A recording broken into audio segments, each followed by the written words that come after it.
Bom, saudações a todos, sejam bem-vindos a mais uma aula de Química. E desta feita nós estamos aqui para fazer a resolução do exame final de Química da 12ª classe do ano 2022, da primeira chamada. Bom, nós temos aqui o exercício número 1, que diz o seguinte: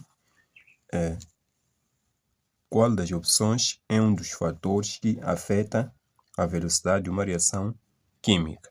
Então, primeiramente, nós temos que saber quais são os fatores que podem afetar a velocidade de uma reação química. Então, em termos gerais, nós sabemos que são fatores que afetam a velocidade de uma reação química. Primeiro, a natureza dos reagentes, a concentração dos reagentes, a temperatura, a presença de catalisadores, a superfície de contato e a pressão. Então, esses aqui seriam basicamente os fatores que afetam a velocidade de uma reação química. Então, vamos analisar aqui as alternativas. Temos aqui A, condições ambientais, não pode. B, condições bioquímicas, também não pode. E temos aqui C, natureza dos reagentes. Então, a natureza dos reagentes, de fato, é um dos fatores que afeta a velocidade da reação química. Então, número 1, resposta correta C. Então, vamos anotar isso. Vamos anotar aqui a nossa resposta. Então, temos aqui que para o exercício número 1, a resposta correta C. Temos C. Agora, vamos lá para o exercício número 2, que diz o seguinte: o que acontece com a velocidade da reação química se os reagentes estiverem em estados físicos diferentes? Bom, na realidade, nós sabemos que a natureza dos reagentes também nos fala acerca dos estados físicos das substâncias que participam da reação química. Sempre que as substâncias que participam estiverem em estados físicos diferentes, isso vai dificultar a ocorrência de uma reação química. Então, é mais fácil a reação ocorrer quando as substâncias encontram-se no mesmo estado físico. Então, quando as substâncias que participam da reação química encontram-se em estados físicos diferentes, então isso dificulta um pouco a ocorrência da reação química, então a reação torna-se cada vez mais lenta. Então, estamos a querer dizer com isso que, neste caso aqui, quando temos reagentes em estados físicos diferentes, a velocidade da reação química vai ter que diminuir. Então, neste caso, vamos ter B como sendo resposta. Então, para o número 2, para o exercício número 2, então, para o número 2, então aqui B diminui. Então, vamos ter aqui B como sendo a resposta. E vamos para o exercício número 3, que diz o seguinte. 3 diz o seguinte: dada a seguinte equação química, temos aqui esta equação da reação, qual das expressões é da lei de velocidade desta reação segundo Gutenberg e Wendt? Bom, nós sabemos que, de acordo com a lei de velocidade ou lei de Gutenberg e Wendt, a velocidade de uma reação química é diretamente proporcional ao produto das concentrações molares dos reagentes, onde cada concentração está elevada a um expoente que se determina de forma experimental. E esse expoente, no caso de reações elementares, equivale aos coeficientes estequiométricos. Então, neste caso, vai querer dizer o quê? Vai querer dizer que a fórmula geral, então vamos colocar aqui, para o número 3, a fórmula geral, aqui não estou a falar da lei de velocidade para esta reação, estou a falar da fórmula geral da lei de velocidade. Então, você deve conhecer. Então, nós sabemos que sempre vamos ter um V. Este V vai ser igual sempre a uma constante, vezes aqui a concentração, por exemplo, de um reagente A elevado a um expoente X, vezes aqui a concentração de um reagente B elevado a um expoente Y. Então, esta aqui seria o que? A fórmula geral da lei de velocidade. Então, para esta reação química que nós temos aqui, então, a expressão da lei de velocidade, como é que ficaria? Então, vamos colocar aqui. Primeiro, vamos colocar o V. Depois do V, temos a constante, que é o K. Agora, vamos consultar aqui os nossos reagentes. Temos aqui o quê? Hidrogênio gasoso, oxigênio gasoso. Então, estão no estado gasoso, podem aparecer. Então, vamos colocar aqui hidrogênio. Então, o oxigênio também, O2. Mas aqui temos o quê? O coeficiente estequiométrico 2 para o hidrogênio. Então, temos que elevar aqui a 2. Então, esta seria a expressão da lei de velocidade para esta reação química. Então, vamos deixar isso na alternativa C. Resposta alternativa C. Então, 3, resposta C. E temos aqui o número 4, que diz o seguinte: durante a formação do trióxido de enxofre, obteve-se a seguinte tabela de experiências. Então, nós temos aqui a tabela com dados experimentais, temos aqui a concentração em mol por decímetro cúbico do trióxido de enxofre, temos aqui os valores, temos aqui o tempo em segundos e qual é a velocidade média da reação no intervalo de 240 a 340 segundos. Então, é simples aqui. Então, é simples. Vamos aqui fazer o número o quê? 4. Número 4. Então, primeiro vamos extrair os nossos dados. Já que aqui fala-se do intervalo de 240 a 340. Então, significa que o tempo inicial aqui vai ser o quê? 240. Então, temos aqui como dados o quê? Que o tempo inicial é de 240 segundos e o tempo final é de 340. Então, 340 segundos. Agora, se este é o tempo inicial, então esta aqui é a concentração inicial. Então, estamos a querer dizer que a concentração do trióxido de enxofre, neste caso inicial, vai ser igual a quê? Aqui temos 0,5 mol por decímetro cúbico. Se este é o tempo final, então esta é a concentração final. Então, temos aqui que a concentração, neste caso, do trióxido final, vai ser, neste caso, qual é?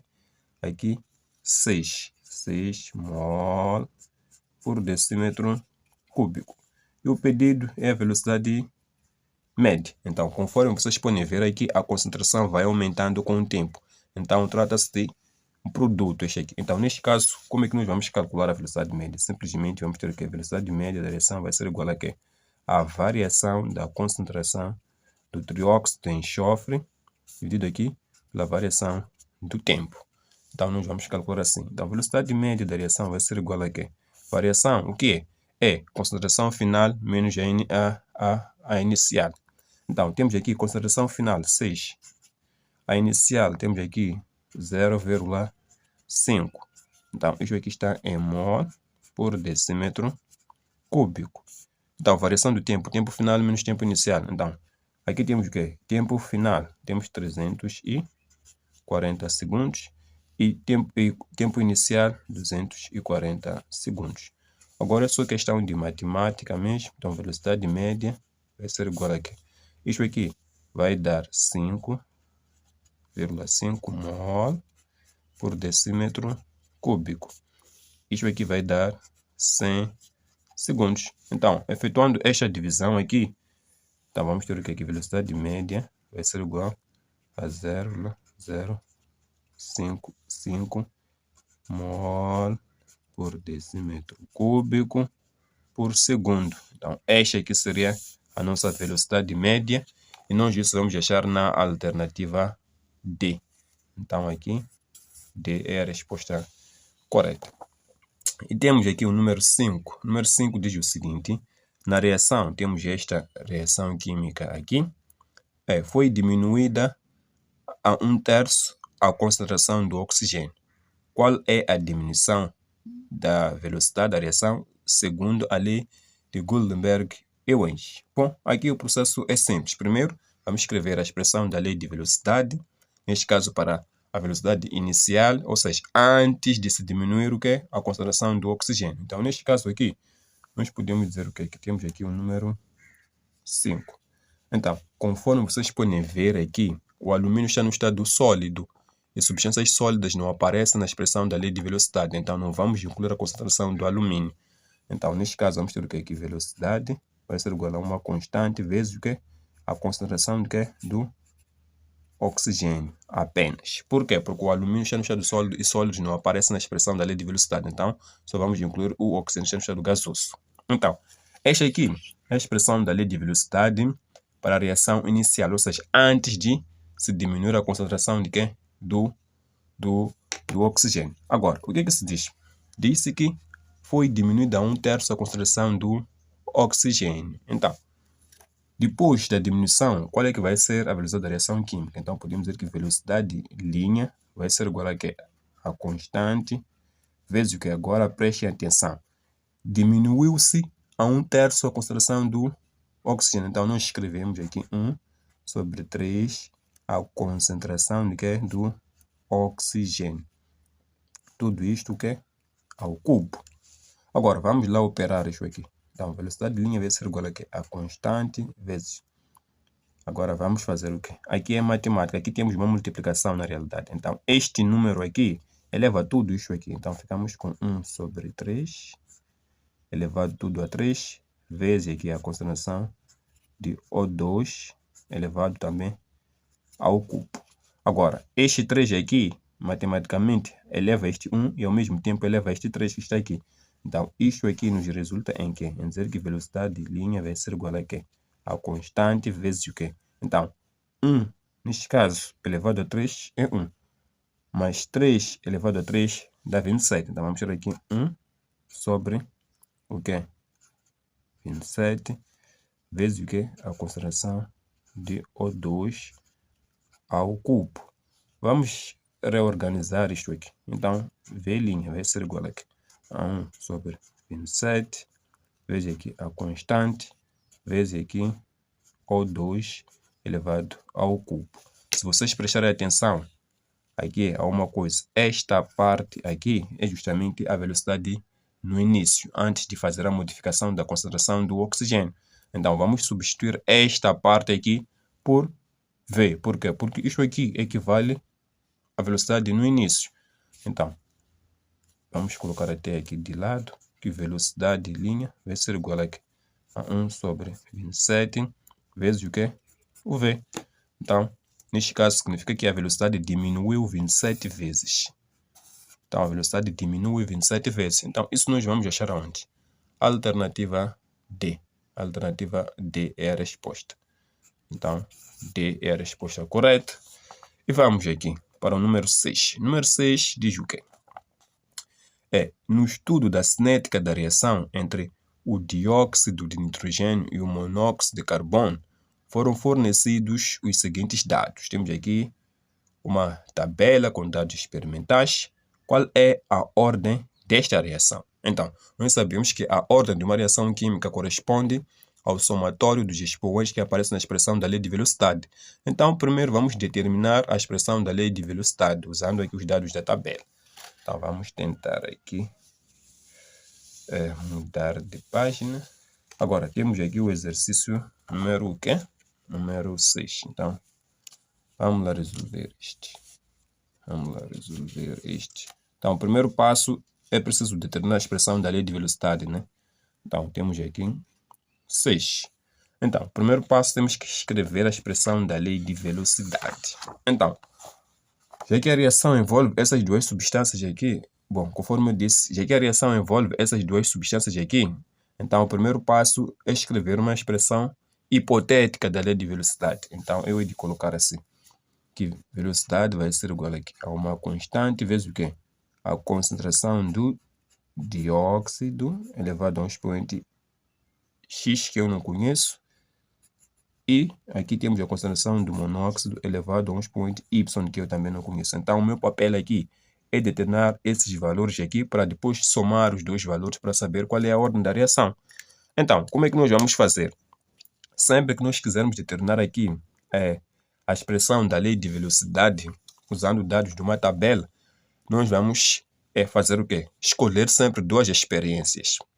E nessas duas experiências, a concentração de um dos reagentes deve permanecer constante e a concentração do outro reagente deve estar a variar. Então, neste caso aqui, primeiro, eu hei de querer determinar aqui o valor de X, que seria a ordem da reação em relação ao reagente dióxido de nitrogênio. Este é o dióxido de nitrogênio.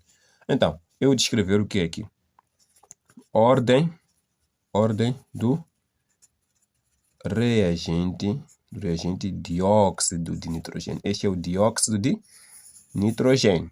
Então, conforme eu disse, nós vamos ter que manter constante a concentração de um dos reagentes. Já que eu quero determinar a ordem da reação em relação a este reagente, então vamos manter constante a concentração do monóxido de carbono.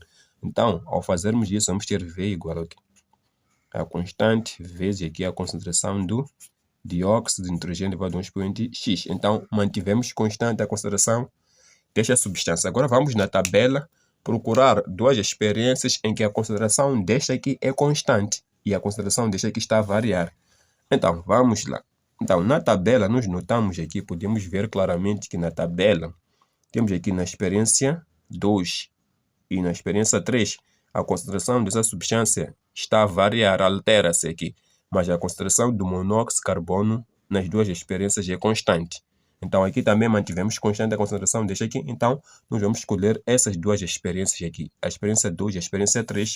Então, vamos colocar aqui 2 e também aqui a experiência 3. Então, vamos fazer isso. Agora, o passo a seguir é fazer o quê? É pegar os dados de cada experiência e substituir nessa expressão. Aqui temos velocidade, constante, concentração. Então, na segunda experiência, temos aqui a velocidade como sendo o quê? 4 vezes 10 elevado a menos 3. Então, vamos colocar aqui 4 vezes 10 elevado a menos 3 igual. Estamos a substituir os dados nessa expressão. A constante vezes o quê? A concentração aqui é do dióxido, né? É de 0,15. 0,15 elevado a 1x. Isso na experiência 2. Agora, na experiência 3, temos o quê? Temos que a velocidade aqui é de 16. Então, vamos colocar aí 16 vezes 10 elevado a menos 3 igual a constante vezes o quê? A concentração agora aqui, quanto é que dá? Dá 0,6 elevado aqui a 1x. Temos isto aqui. Agora é só fazer a relação entre as duas velocidades.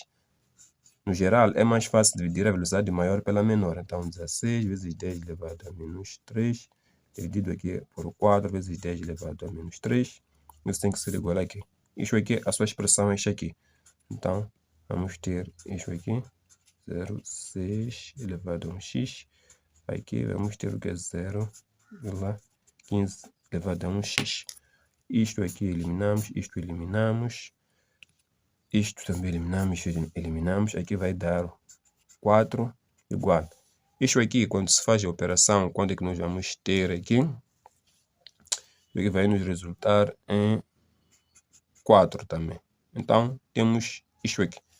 Agora, temos aqui o x. Então, temos aqui uma equação exponencial.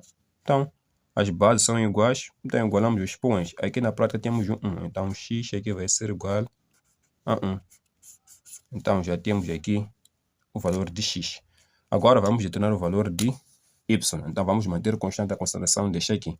Então, vamos colocar aqui ordem do reagente.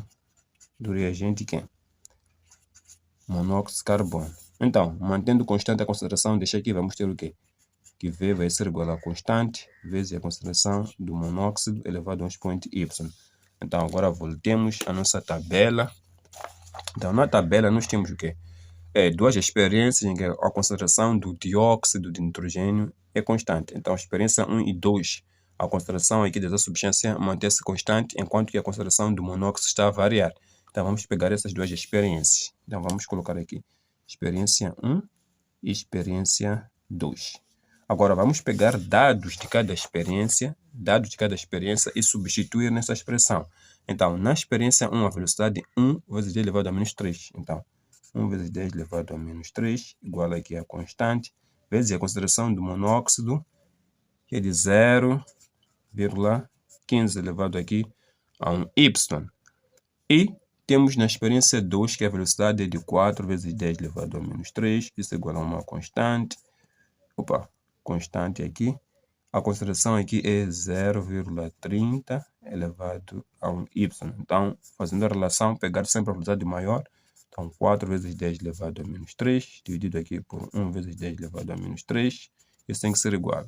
Para isso aqui, a expressão é esta aqui. K vezes o quê? 0,3 elevado a um y. E temos o que agora? Temos esta parte. Isto aqui é 0,15 elevado a um y. Então, no final, essa divisão vai dar 4 igual isto sai. Isto aqui vai dar, logicamente, 2 elevado a um y. Reescrevendo o 4, vamos ter o quê? 2 ao quadrado igual 2 elevado a y. Bases são iguais, igualamos os expoentes. Então, o y tem que ser igual a 2. Então, já sabemos que a expressão da lei de velocidade vai ser o quê? V igual ao quê?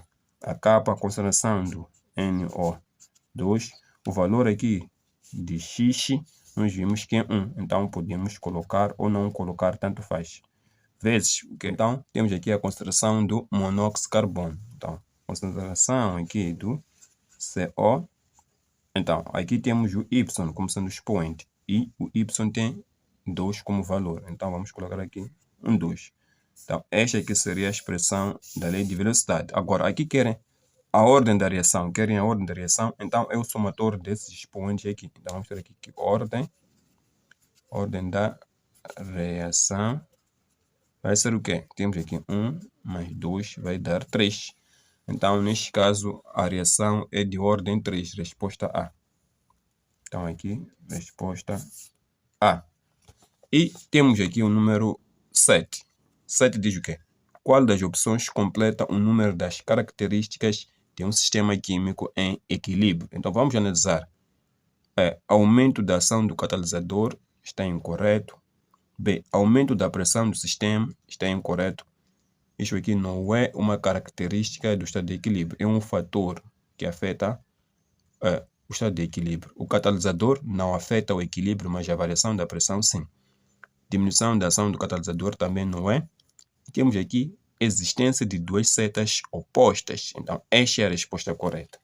Então, vamos colocar aqui que para o número 7, a resposta vai ser, neste caso, D. Nós sabemos que uma reação em equilíbrio é caracterizada por duas setas, assim, viradas para lados opostos. Então, esta é a característica de uma reação em equilíbrio.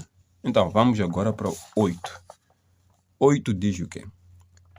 Identifique um dos fatores que afeta o estado de equilíbrio. Então, nós sabemos que basicamente são 3 fatores que afetam o estado de equilíbrio. Temos o quê?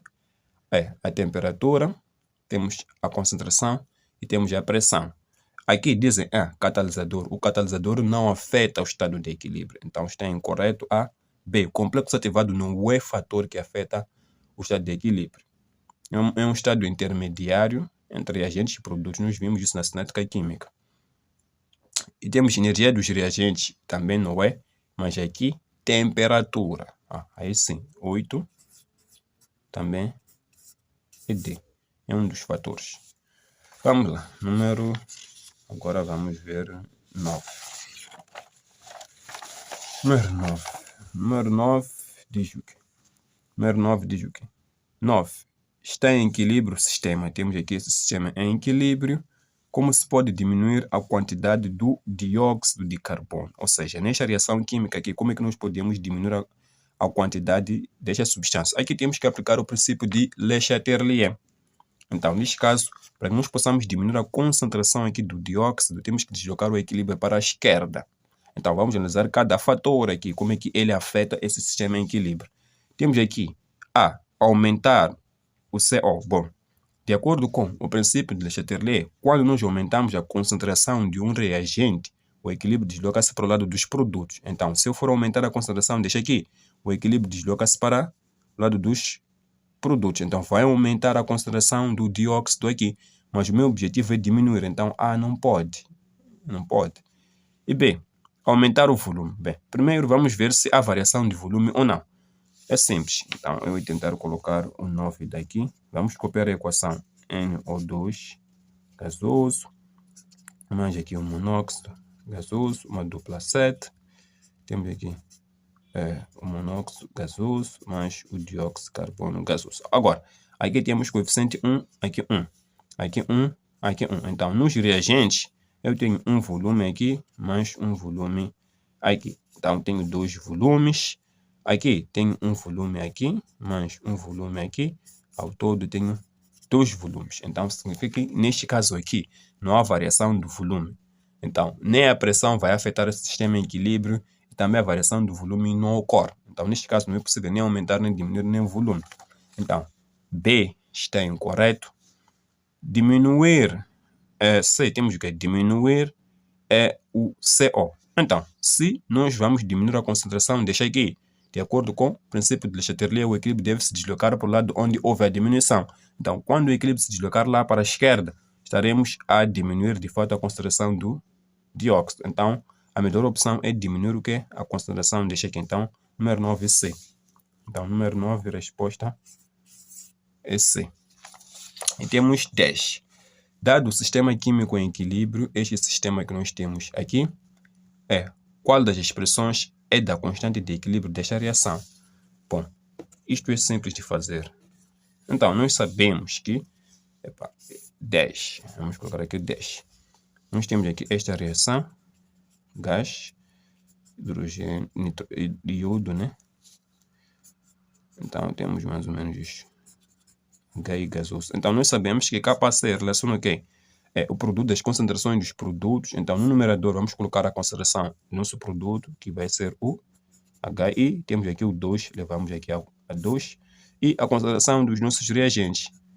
Veja o chá de físico gasoso, gasoso, então tudo aparece. Concentração do hidrogênio, veja aqui a concentração do iodo. Então, a expressão tem que ser esta aqui. Isso nós achamos na alternativa D. Então, para o número 10, temos D como sendo a resposta. E temos aqui o número 11. Dada a reação, temos esta reação aqui, tem-se os seguintes valores das expressões parciais. Então, nos dão aqui as expressões parciais de cada substância. E depois dizem qual é o valor de Kp à mesma temperatura. Então, é só calcular aqui o valor de Kp. Então, vamos ter que mudar mesmo de folha, não há como. Bom, para o número 11, nós vamos colocar aqui a primeira expressão de Kp olhando para a equação da reação que nós temos aqui, que é esta aqui. Então, vamos colocar aqui algo tão simples, que número 11, a expressão de Kp vai ser Kp igual a quê? Temos aqui os produtos, então vamos colocar aqui pressão parcial, neste caso, desta substância. Então, isso aqui é elevado a 4, porque aqui temos o 4 em frente, vezes o que é a pressão parcial do oxigênio. Aqui não há nada, então deixamos assim.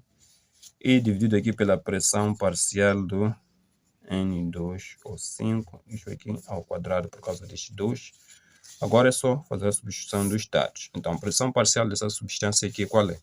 O valor é de 4. Então, vamos ter aqui 4 à quarta, vezes o que a pressão parcial do oxigênio é 6. Depois temos aqui a pressão parcial dessa substância aqui é 8. Então, vamos colocar aqui 8. Fazendo aqui a operação, as multiplicações ao todo, qual é a resposta que nós vamos ter aqui? Vamos ter isso aqui dividido.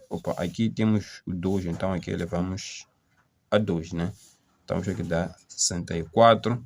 Então, fazendo esta divisão, nós vamos ter aqui 24. Então, essa seria a pressão parcial, ou seja, o Kp parcial, né? Que é a constante de equilíbrio em termos de pressões parciais, que é o valor de Kp. Então, Kp seria 24, então C. C é a resposta correta. Temos aqui o quê? 12. Dado o seguinte sistema químico em equilíbrio, este sistema aqui, as concentrações de azoto e oxigênio são, respectivamente, azoto é a mesma coisa que dizer nitrogênio.